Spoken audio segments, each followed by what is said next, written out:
Richie Z, and welcome to another episode of Chicago History. We're going to take you back to 1887.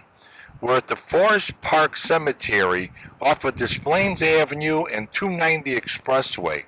Here is the place where the Haymarket rioters, the Martyrs, I'm going to put it that way, were buried. The whole story is very, very interesting. But that labor movement started in Chicago, and it's May Day. They call it May Day, May 1st, but it's celebrated worldwide. That labor movement is out worldwide since the 80s. Now, we did this story with the president of one of the unions, but also he was the historian of the labor movement. His name was Larry Spivak. So we're going to play that for you, and you're going to be able to hear the whole entire story and the whole history of the labor movement. We're going to pull that out of the archives and put it on here. So, as my friend Paul Harvey used to say, stick around for the rest of the story. Let's get into the birth of this labor story. 125 years ago, on May 1st, the Haymarket affair. Why don't you lead us into what actually transpired during that time? Chicago had the most organized workforce by the 1880s. The free market, these guys were getting wealthier and wealthier and having children working in factories. And when men came home from the Civil War, the children and the women were working in the factories making 5 cents an hour instead of the 15 cents an hour that they made. So they said we should have unions because if you can pay children and women less, we need more rights.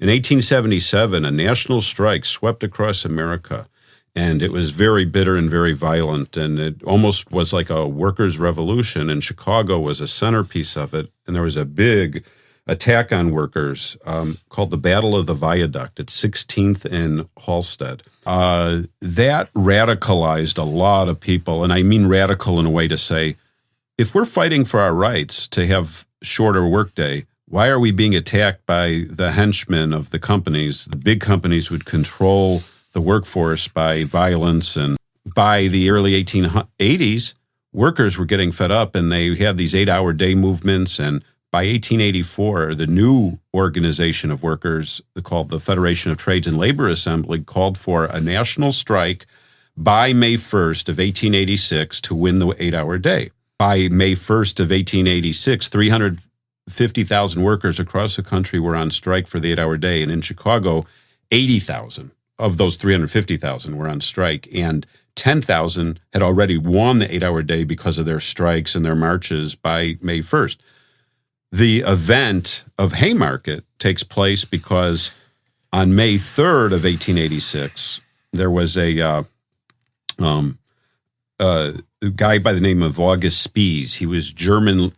He was American, but he was born in Germany, like many of the workers. He wrote a newspaper called the Arbeiter Zeitung, went to speak to a rally of striking workers, and at the McCormick Reaper plant. The McCormick Reaper plant was the factory where the big farm implement tools were built. The McCormick Reaper plant locked out the union, the Iron Molders Union and others, and at the shift change, the police came and started shooting.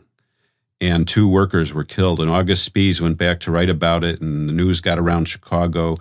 And some of the organizers of unions and just in general said, we should have a protest about this police brutality and these companies fighting us to get the 8-hour day. And so they called for a rally at a place called Haymarket Square on May 4th of 1886. And the rally was supposed to have 20,000 people there, but only about 2,500 showed up. It was a nasty day. And this was a very nervous time for the businesses because they saw that workers were getting riled up and workers were beginning to organize in mass. And with 350,000 workers on strike, who knows what's going to happen? Are the workers going to take over? Is this going to become how are we going to have power over them and make our profit that we make, the robber barons as they were known in the day, if we have to bargain with unions? And so the rally takes place, and there's speaker after speaker. And at the end of the evening, the mayor who was there went home and he told 176 police officers, who's not the captain, but Inspector Bonfield was his name, was the head of the police. And he was standing there, and the mayor, Carter Harrison, said, "This is a peaceful rally. You should just go home. I'm going home. It's 10 o'clock at night. It's at Haymarket Square at Des Plaines and Randolph. They're on hay wagons talking to the crowd, and there's only about 250 people left." So the mayor goes home. And when the mayor goes home, Inspector Bonfield has his 176 police officers move in on the 250 people and pushes them all up to the wagon. And as he moves up to the wagon, he says to the crowd, "I command you in the name of the people to disperse." And at this point, a guy by the name of Samuel Fielden spoke, who was a lay minister, and he heard the call of the police inspector, and he says, "But this is a peaceful meeting."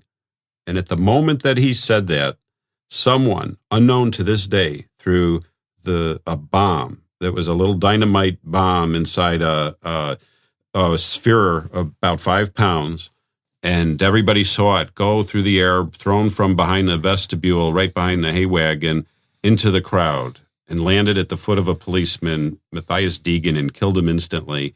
And that he was the only person killed by the bomb. But the police were armed, and they started shooting because they blew out the light and they panicked. And by the end of this police riot, 7 policemen had died, all by their own fire. And probably a dozen workers died, although the report is that it was 4 or 5. But people were afraid, and martial law was declared in Chicago the next day. And they needed to find men to blame for this bomb throwing. So they literally picked out 8 leaders of the union, labor activists. 8 of them, we call them the Haymarket Martyrs, because of what occurred after that. And what occurred was that they picked out 8 men randomly, leaders, and said, "You will stand for trial." The jury was selected, the most unfair jury selection in the history of the United States, or one of the most unfair. And it became the trial of the century.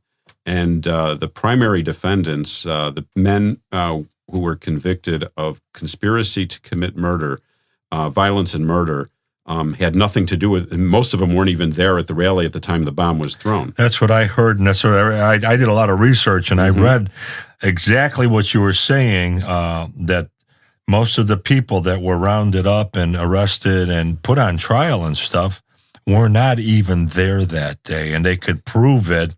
But like you said, the jury, the word was out to get the labor leaders, to crush the unions. Right. In fact, let me read one thing, may hit home with a lot of you. The union man. As a member of the working class, many ups and downs I've had. The good times come, the bad times pass. And all good outweighs the bad. I've been on strike in picket lines when times were hard as hell, for what was fair and rightfully mine, to raise my family well. A truth I've learned in the years, if a working man survives in spirit of hunger, hardships, and fears, the union must survive. But you, who will know I've come this way? When I reach lifespan, if nothing else, just let them say he was a working union man or woman.